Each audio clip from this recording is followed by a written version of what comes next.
Yung tubag nato sa Salmo nag-ingon, usa ka mahinulsulon o mapaubsanon nga kasing-kasing o Dios dili nimo tamayon.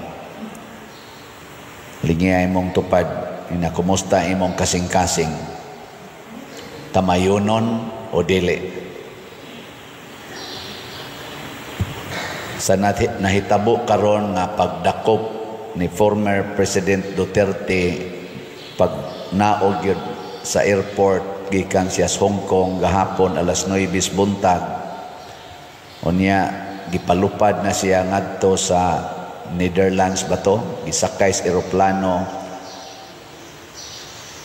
ngadto padong sa korte sa The Hague to sa Netherlands, kay adto kuno dito siya patubangon siyang kaso pagka mga alas 11 gabi na ay nagsyagit-syagit sa kalipay ng mga Filipinos, na asay nagsyagit-syagit sa kasuko o ng hilak ng mga Filipinos, pulos Filipinos. Lingi imong tupad ina unsa imong gibati ani.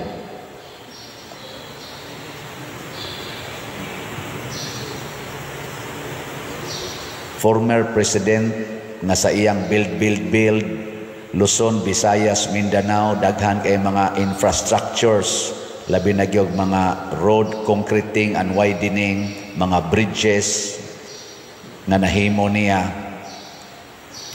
Nakapahimos ta karon sige tag-agi aning iyang mga infrastructures nga nahimo sa iyang administrasyon, build. Kisakahan niya ang sweldo sa mga policemen, gid-double, hapit gid-triple, apil nas mga benefits. Ang mga government employees, gitaasan ang mga sweldo, mga benepisyo, mga senior citizens.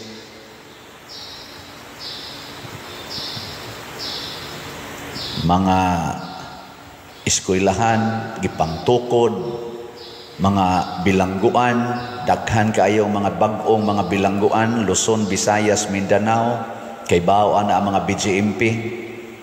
Ako, 5 years kong trabaho sa prisuhan, nakita nako nga porting dagkuas mga buildings gipangtukod para dili na maghuot kaayo ang mga piniriso, nga mura na lang sila mga lampinig ditong gipangsuksok, gipanghimuan sila tag 3-story, 4-story nga bag-ong mga buildings, mga facilities para maharang-arang ang ilang pagkabutang isip mga binilanggo.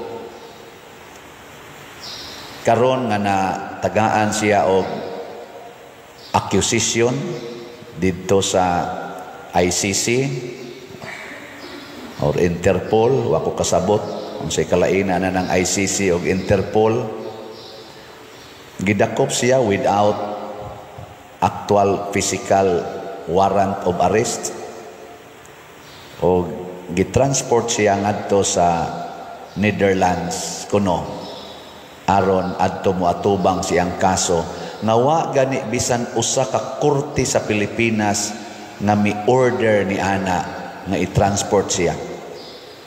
Sa diha pa ko prisuhan na assign prison ministry, kung dunay usa ka piniriso nga dad-on ngadto sa laing lugar, magkinahanglan gyud court order. Kay once nahukman na ibutang ka anang maong facility, ibalhin kag laing facility, kinahanglan court order. Usa ka VIP nato sa Pilipinas, former President Duterte, Roa Duterte, gida ngadto sa laing korte, foreign court, without single court in the Philippines making such order. Unsa imong gibati? Isip Filipino, sa imong gibati, functional pa ba ang atong justice system in the Philippines? Girespeto pa ba ang atong Philippine Constitution? Ato pa bang girespeto karon? niining maong hitabo.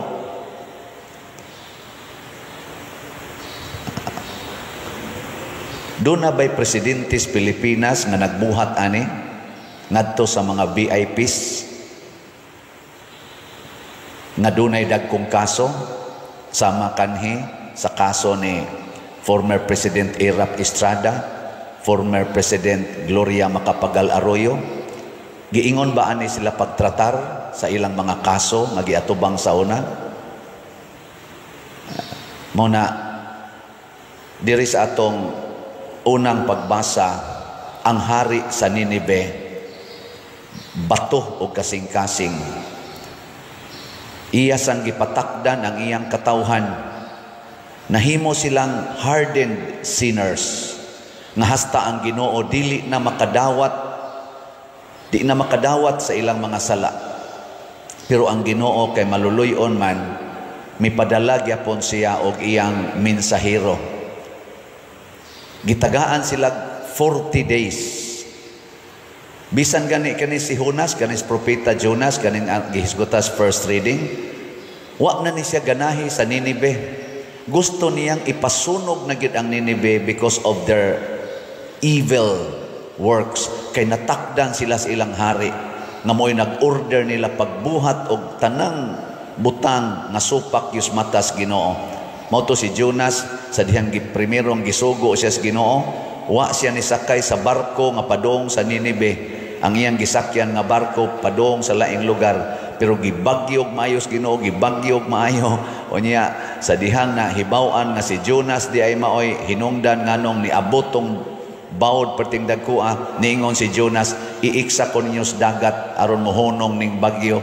Niingon sa tao mga tripulante dito, wa misaan aha, isa wa mo isa, iiksa lang ko. Kay murag giingnan siya sa Ginoo, maamong gid ning imo rong gisakyan kay nganong wa kamutuman sa kong sugo nga tagahi sila og mensahe ang Ninive. Kay gusto lagi ni Jonas nga mamatay na gid ning taga Ninive. Sa dihang giiksa siya sa dagat, nilurang ang hangin. Si Jonas gitukob sa dako kayong isda og dito siya giluwa. 3 days siya, matod pa sa atong gospel diri, 3 days siya dito sa tiyan sa isda. Gidada siya sa isda for 3 days.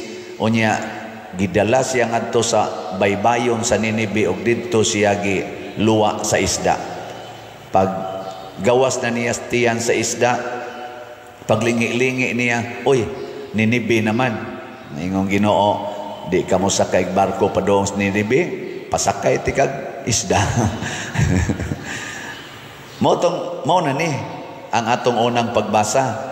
Giingnan na sa Diyos Ginoo, sige, sultihi ang mga tao 40 days.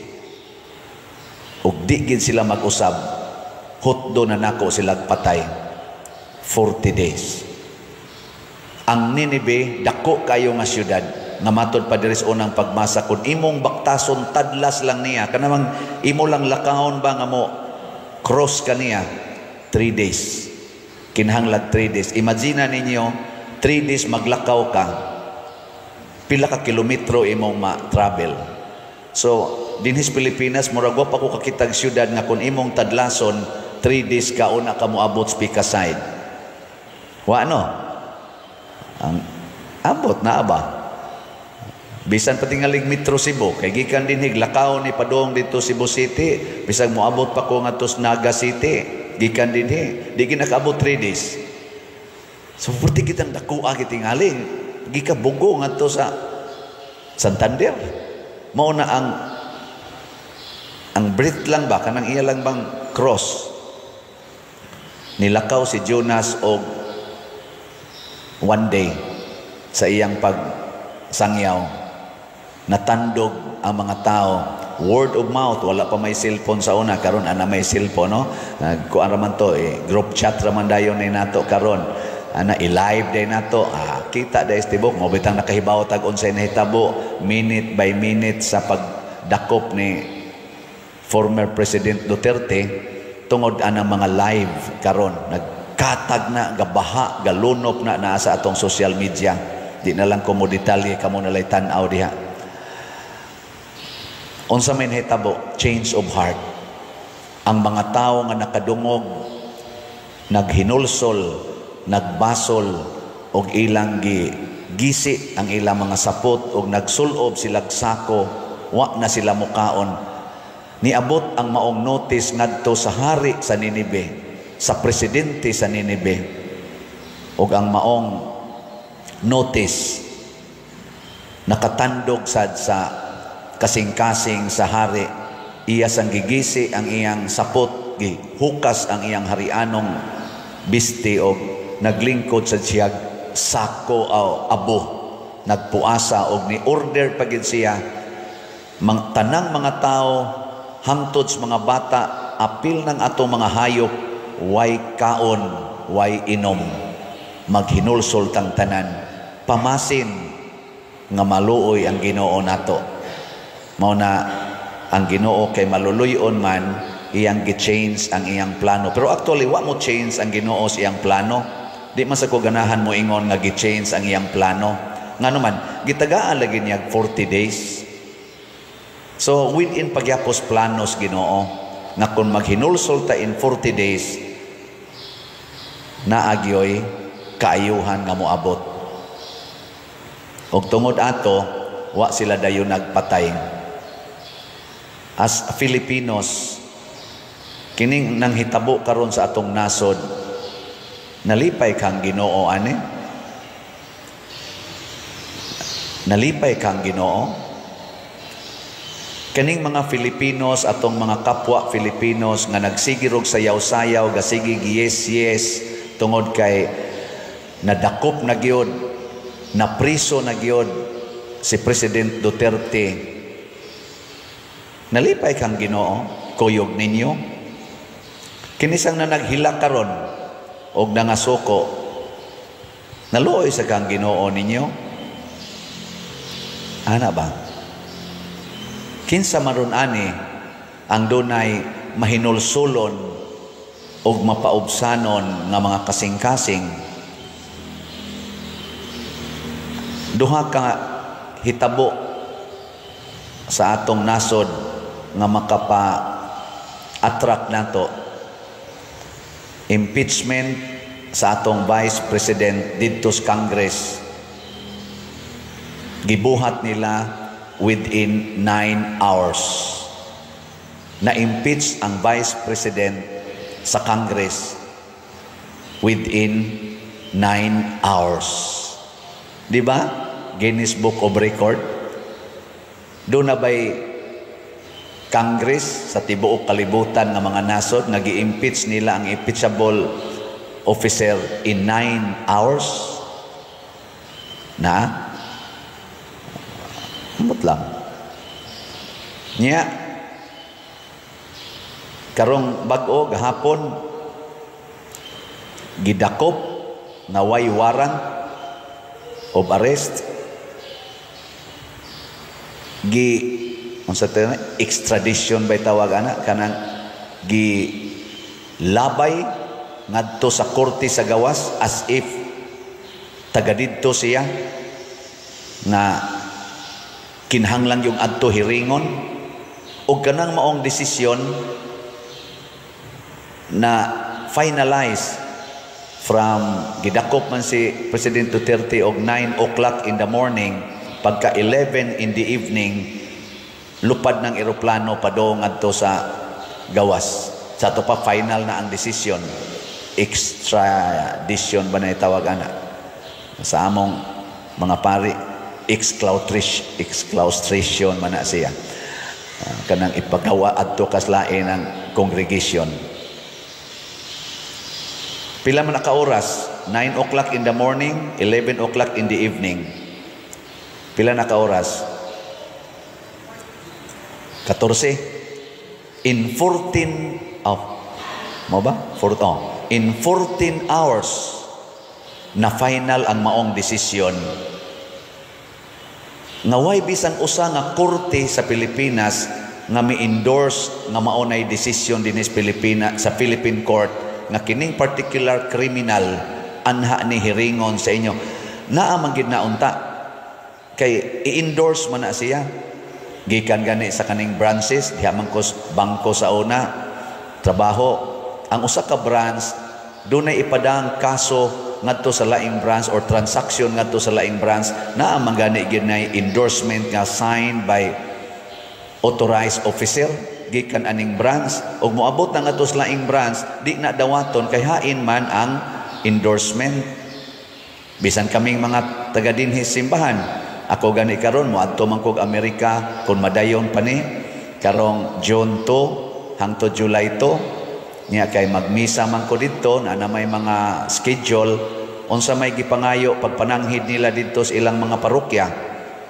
Padad-agyod si Father og endorsement gikan sa iyang diocese ug mauni ang mga specifications kay di gani siya magdaan ning maong endorsement, di siya dawaton dire. Kinsa kay ga-endorse nga ipada didto si President Duterte sa Hague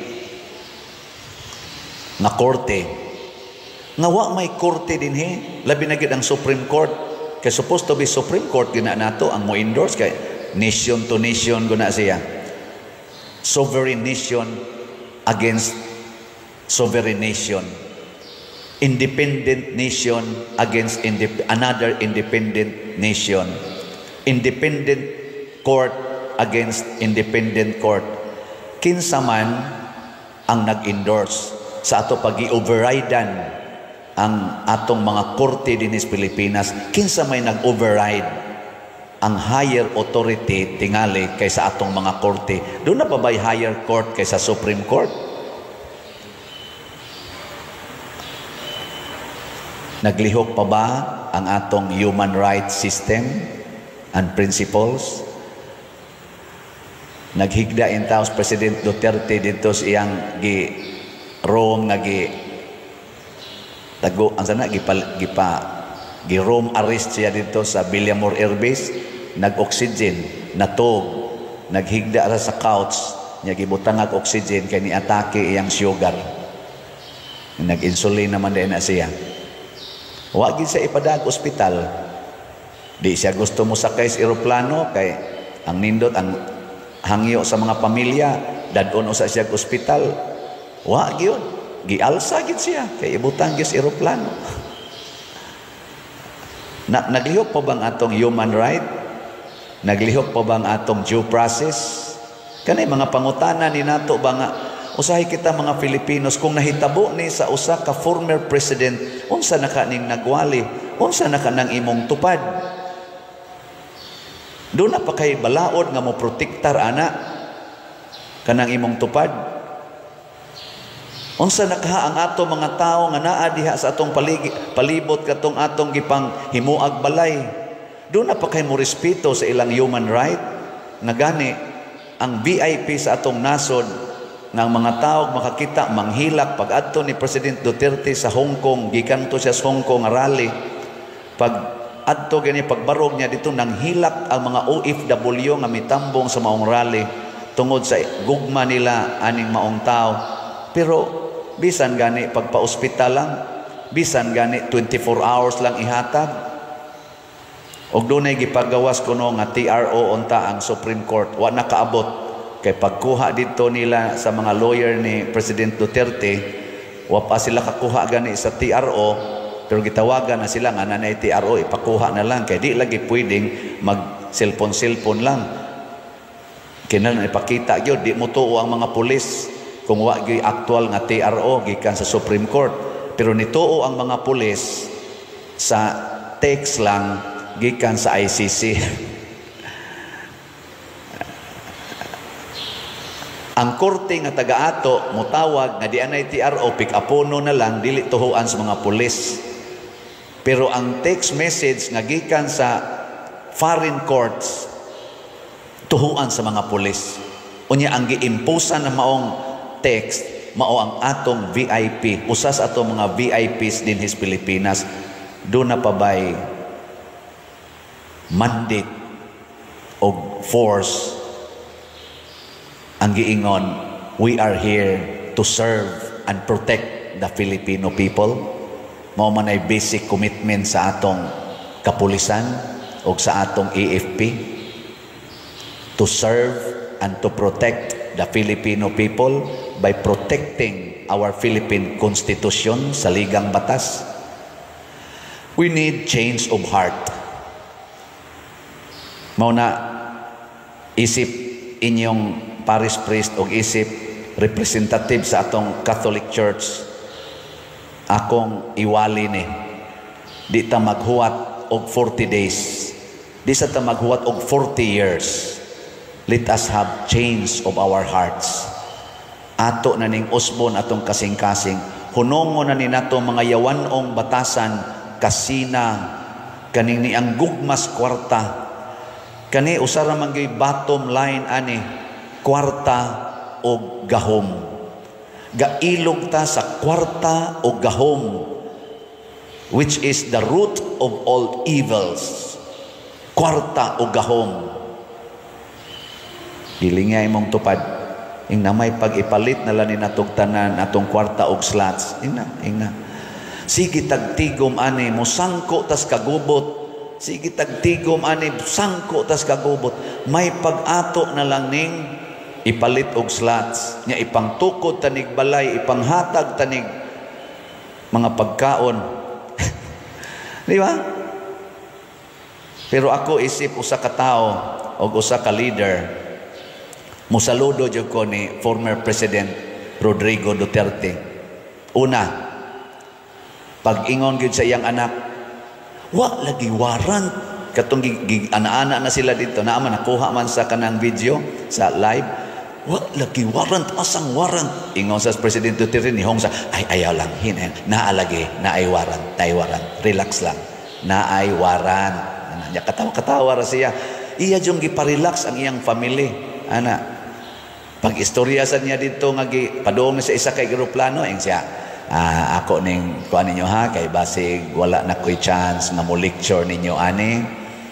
Ikaw tore, nagkuan raman ka, nagtuman raman ka sa imong kana ganing katungdanan, pero anang pamalandungi sa dinyo ba nga unsa may akong kaso, unsa may mga legal basis nya inyo kung ipadangad to anang naang kuan kana ganing kurtiha nga wa may legal basis. Unya gawas pa din aman ta membro dito. Timan-in ninyo ha, do na ni dakong kanang dangers kuno ingani pagkasulti ba. Patanawal niyo social media. Iya rang gimaymayan, iya rang gilecture, wa gid siya mangisog. Kalma ra gid siya. Nya tanaw-tanaw pa niya siya ay kung tanaw-tanaw kay di ko mudagan, di ko mo exkias sa pagutay exkias nga ni ana man ta dinhi. Nya matud pa sa istorya gipusasan gid siya. Dili na lang unta papusasan. Siya sige lang, pusasi lang. Kinsay nagpusas si Torre kuno kana atong head sa police atong mana. Moy gapusas, nagpapusas na pod si President Duterte.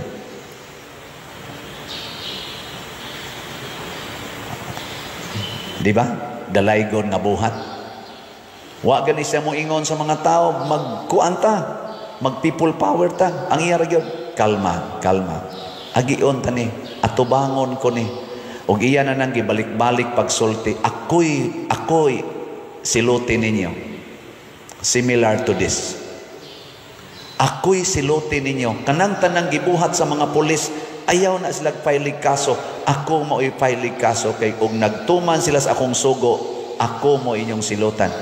Iya sang giduphan karon, ayaw mo, kalma mo. Iyang giingnan sa diyang pamilya, kalma lang mo. Muagi kita sa due process. Iagi tani sa balaod. Ayaw anang inisog, ayaw anang sedition, pero gichargean siya inciting sedition. Atong iampo no,